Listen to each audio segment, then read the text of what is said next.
My name is Del Christman. Mark Finzel. Michelle Bryant. So it's James Poulter. I pursued PhD work in cognitive and neural systems.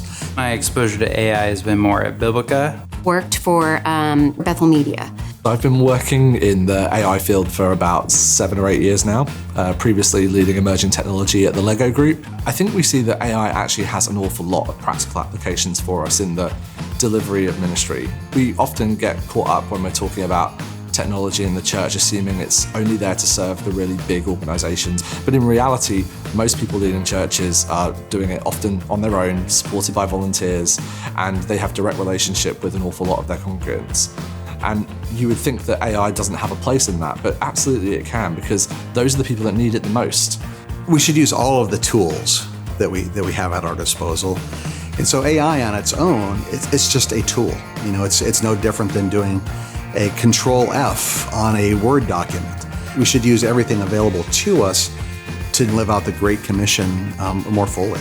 It's these types of applications that often we overlook, but they're the things that bring the most burden to someone who ultimately, when they went into ministry, didn't sign up to be a writer, they didn't sign up to be a chief rota officer, and they certainly didn't want to be the one having to manage all of the finances and keeping everything running on schedule. They were there to serve Jesus, they were there to pursue the gospel, and that's what we want to get more ministry professionals back to doing.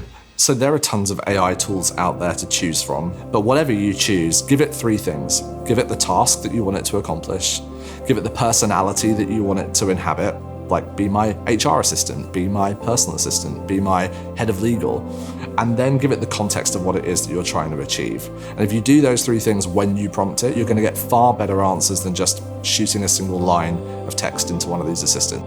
I think AI can be a really helpful tool for research. Let's say, for example, you want to know what do 3 different biblical scholars say about a particular passage. You can ask ChatGPT those kinds of questions.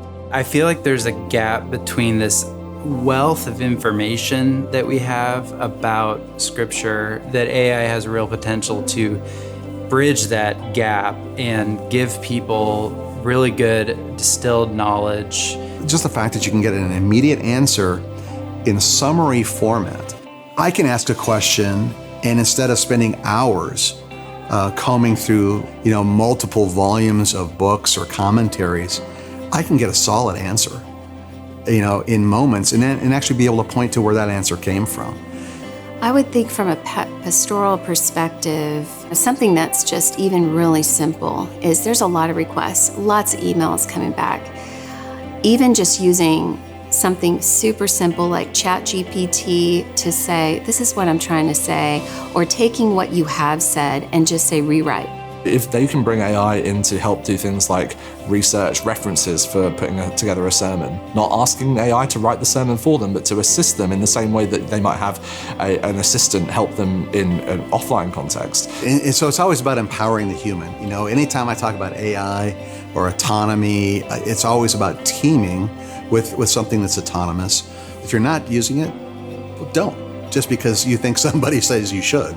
We ask the question, does this enhance spiritual growth in the people we're trying to reach? Or if we're trying to reach the unchurched, we say, hey, does this facilitate authentic spiritual regeneration? Don't do AI for AI's sake, but do it because it'll help you glorify God more. I believe this is as much a tool for us to use, but it's also a gift from Him to be able to pick up and help us move our ministry work forward and to pursue the mission that we're all on together. So I'm incredibly hopeful that AI will help us do that.